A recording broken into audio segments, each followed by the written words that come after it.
बिस्मिल्लाहिर्रहमानिर्रहीम अस्सलामुअलैकुम स्टूडेंट्स। अच्छा भाई, क्लास 9 के बच्चे, आज केमिस्ट्री का पेपर था और केमिस्ट्री का पेपर जो है उसने बच्चों को घुमा के रख दिया। यानी बच्चे जो हैं वो परेशान हो गए। पेपर बिल्कुल वाकई में थोड़ा सा चेंज था, ज़्यादा नहीं था। कुछ वर्डिंग चेंज थी, कुछ नई चीज़ें ऐड थी एमसीक्यूज़ में भी, तो बच्चे घबरा गए। अब होता ही है कि बच्चों का ज़हन ये बना होता है कि जो सर ने गेस्ट पेपर दिया है वो तमाम सवालात सर ही के आएंगे, तो ऐसा नहीं होता। इसलिए मैं अमूमन गेस्ट पेपर देते हुए कहता हूँ कि कुछ स्किप मत कीजिएगा। कभी पेपर अगर हार्ड बन गया तो ज़ाहिर है मसला हो जाएगा।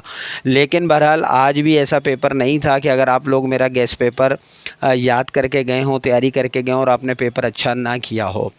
पहले एमसीक्यूज़ की तरफ आ जाते हैं। एमसीक्यूज़ के ये मैंने जो निशान हैं वो टिक किए हुए हैं, आप इनको चेक कर सकते हैं।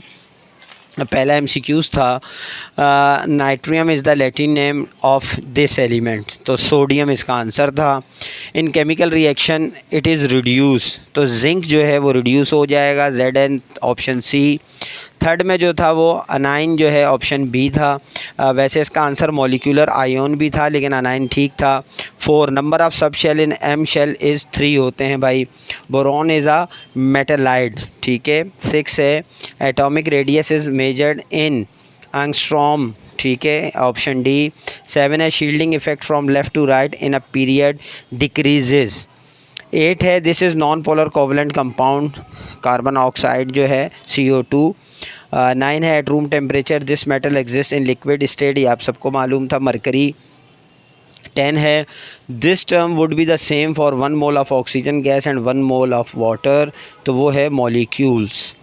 11 है alkaline earth metal belongs to this group, ये भी आप सबको पता होगा, 2 सेकेंड ग्रुप है 2A। 12 है this gas turn lime water milky, तो ऑप्शन सी था कार्बन डाइऑक्साइड, ठीक है। अच्छा, अब पेपर की तरफ मैं आपको बताऊं, जो मतलब पेपर वाकई में मुश्किल था, मैं ये नहीं कह रहा इजी था, लेकिन देखें सबसे पहले था डिफ़ाइन द फॉलोइंग। इसमें जो है इलेक्ट्रोनेगेटिविटी, इलेक्ट्रोलाइसिस, ये आप लोगों को बताया हुआ था। क्वेश्चन जो थर्ड है write down 3 differences between alkali metal और अल्कलाइन अर्थ मेटल, ये भी आपको बताया हुआ था। The following statement belongs to which branch of chemistry identify. देखें आपको मैंने ब्रांचेज ऑफ केमिस्ट्री कही थी, ठीक है, तो उन्होंने ब्रांचेज ऑफ केमिस्ट्री नहीं दी बल्कि उन्होंने एक नई चीज़ दे दी कि आप शनाख्त करें कि ये कौन सी जो है केमिस्ट्री से रिलेटेड हैं ब्रांचेज ही, लेकिन आपको ज़रा सा क्वेश्चन घुमा कर दे दिया गया। 5 जो मैंने आपको ये न्यूमेरिकल था, ये मैंने बिल्कुल दिया हुआ था, सिर्फ वर्डिंग जैसे वहाँ मैंने 100 क्यूबिक मीटर दिया था, 2 मोल ही था, और वहाँ भी यहाँ MgSO4 है तो वहाँ कुछ और ऑक्जेलिक एसिड वगैरह था, लेकिन न्यूमेरिकल यही था।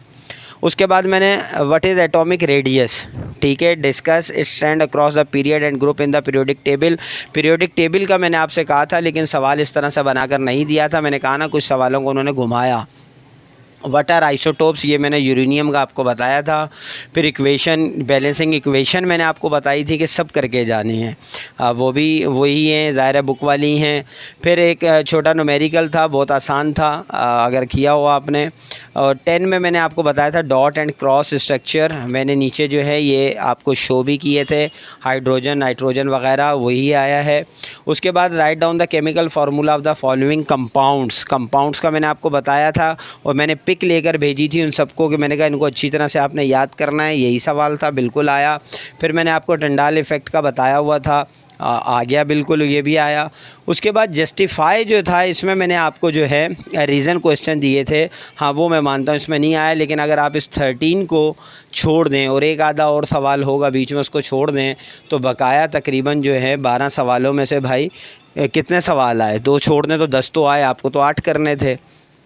उसके बाद आ जाएं लॉन्ग पर, तो लॉन्ग में ये जो फर्स्ट न्यूमेरिकल है चार्ल्स लॉ का, मैंने 60 ml बताया था और 27 सेंटीग्रेड टू 77, वहाँ मेरे ख्याल से मैंने कुछ और बताया था, लेकिन बिल्कुल यही न्यूमेरिकल था, सिर्फ फिगर चेंज किए गए। 15 इलेक्ट्रोप्लेटिंग मैंने आपको पूरा बताया था, ठीक है, प्लेटिंग ऑफ एन आयरन, तो इसमें स्टील का यानी आयरन स्पून का with the help of ionic equation, तो ये भी बताया हुआ था आपको। उसके बाद जो है वही पीरियोडिक ग्रुप्स हैं इसमें, यानी दीज एलिमेंट्स के वो थे करेक्टरिस्टिक्स थे, ठीक है। अच्छा 17 बोर्स एटॉमिक मॉडल मैंने अपने पुराने केस में बताया था, न्यू में नहीं बताया था। और 18 वाला क्वेश्चन जो है what is an ionic bound, ये मैंने आपको बता दिया था। सोडियम क्लोराइड के साथ भी बताया था और एक और भी बताया था, वही क्वेश्चन आया। तो 3 क्वेश्चन तो आपके यहाँ पूरे हो गए। उसके बाद molecules discuss the 5 types with examples, ये हो सकता है मैंने न्यू केस में ना बताया हो, लास्ट में शायद बताया हो। तो पेपर देखें, लॉन्ग में भी तीनों क्वेश्चन हो गए, शॉर्ट में भी 10 आ गए। तो भाई यही पेपर होता है।